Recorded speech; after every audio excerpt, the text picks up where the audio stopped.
Assalamu alaikum wa rahmatullahi wa barakatuhu. Barkan ku da zuwa wannan shafin namu mai albarka na Yakstek wanda yake koya muku programming a cikin harshen Hausa. In ba ku manta ba a bidiyon mu na uku mun yi bayani ne akan yadda ake yin display din sentence a cikin Java. Gashi nan bari sake highlighting mana shi. Yawa gashi nan. Welcome to Java Hausa tutorial. To kamar da na yi bayani a bidiyon mu na uku cewa insha Allah a bidiyon mu na hudu za mu yi bayani ne akan data types. Yanzu bari mu je cikin notebook namu sai mu yi bayani akan shi data types din a gurguje. Notebook shi nan mun shiga, yanzu za mu rubuta data types.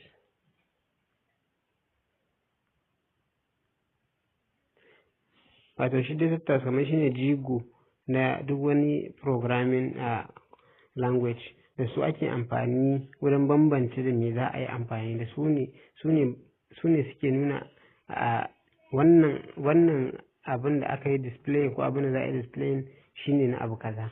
Kamar da ne bayani su data types din suna nan kala akwai nambobi. Idan kana so kamar kai calculator ko ka yi wani application da ya kunshi nambobi ko za ka sa shekarar mutum ko wasu abubuwa, ana amfani da data types na nambobi. Sannan kuma idan kana so ka yi printing din kalma a alphabet guda ɗaya, ana amfani da character. Sannan idan kana so ka haɗa alphabet a gurare da yawa su baka kalma guda ɗaya, su ne ake kiran su strings. Sannan kuma a cikin shi nambobin ya kunshi kala daban-daban.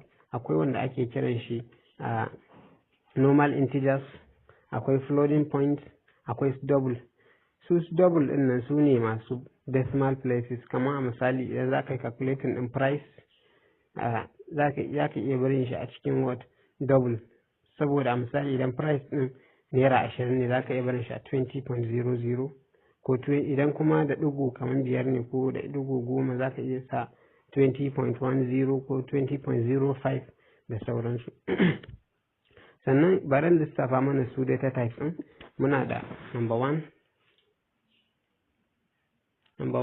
muna da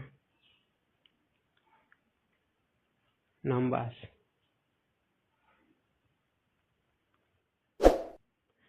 A wanda shi numbers din sun kunshi types din su akwai, za mu iya cewa muna da integers. Wato shortcut din ana kiran shi int. Da int za mu dinga amfani a cikin program ɗinmu. Na biyun shi muna da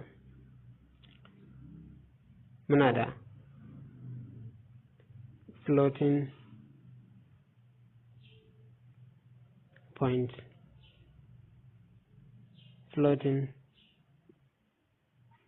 Shi ma muna shortcut ɗin shi ana kiran shi float.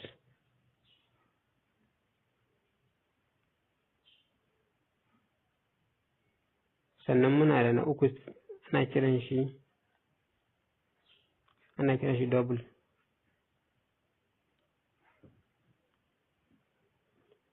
Ana kiran shi double.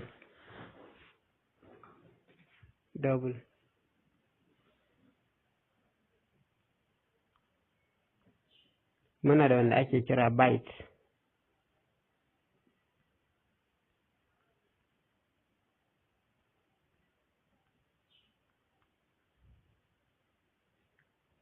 Sannan muna da wanda ake kira tiny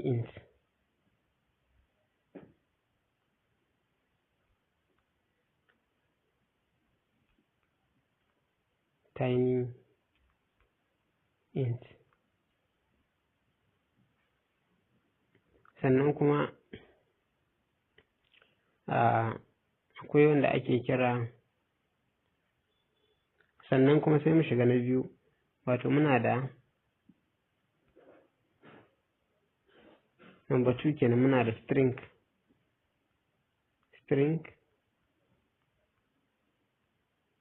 Wato na hudu na uku muna da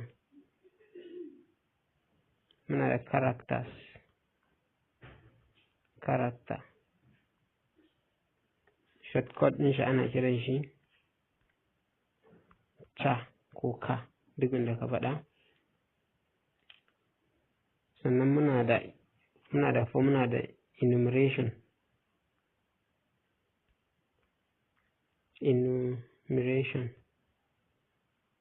Shortcut din shi ana kiran shi enum.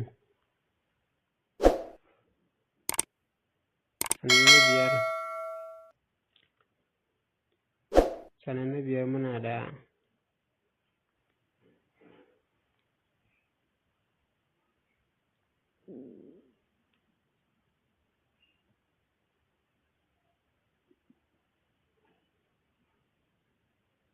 yawwa, wayannan dai su ne da za mu dinga amfani da su a cikin program namu. Wato under numbers akwai integers, muna da floating point, muna da double, muna da byte, muna da tiny int. Sannan kuma muna da string, muna da character, muna da enumeration. Yanzu mu ɗauko misalin integer, example of integer. Example of integers.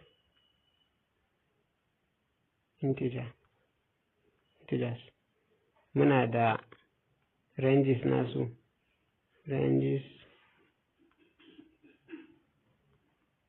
from 0 to 9. Sannan kuma akwai combination 0 to 9. Sannan idan muka ɗauko floating point, su ne number. An example of float.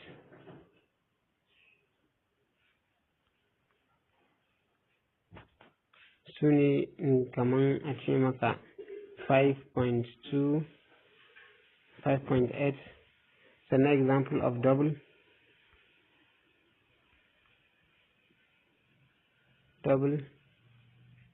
Za ka iya cewa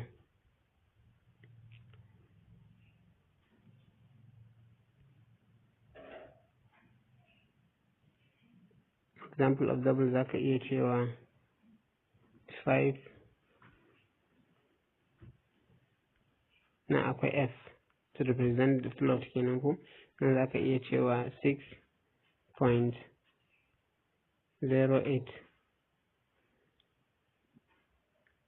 Sannan mai ɗauki example of string.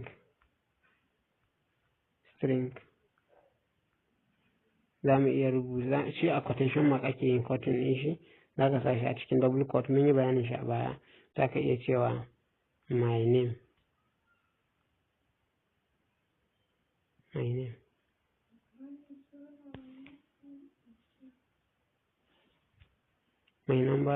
My name is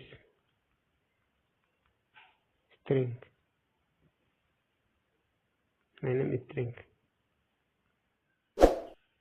Sannan kuma character.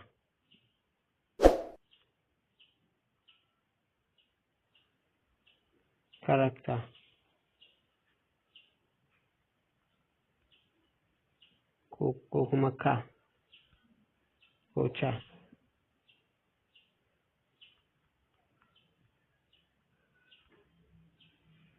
Za ka iya rubuta age na shi, za ka iya sawa m,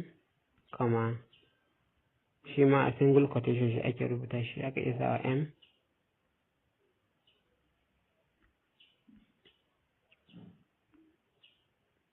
ko kuma duk wani alphabet. M a misali za ka iya rubuta, kana so ka ɗauki gender mutum female ko female, za ka iya barin shi a m.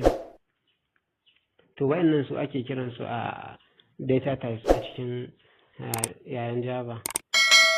Dama insha Allah na ce duk bidiyoyin mu za su dinga ɗaukan minti 10 ne, saboda wato nauyin expenses sun ɗaura su a YouTube. Idan sun yi nauyi da yawa yana ba mu matsala gurin ɗaura shi a YouTube, da kuma data consumption. So kada ku manta da Allah, ku yi liking, ku yi sharing, sannan kuma ku yi subscribing. Mungode.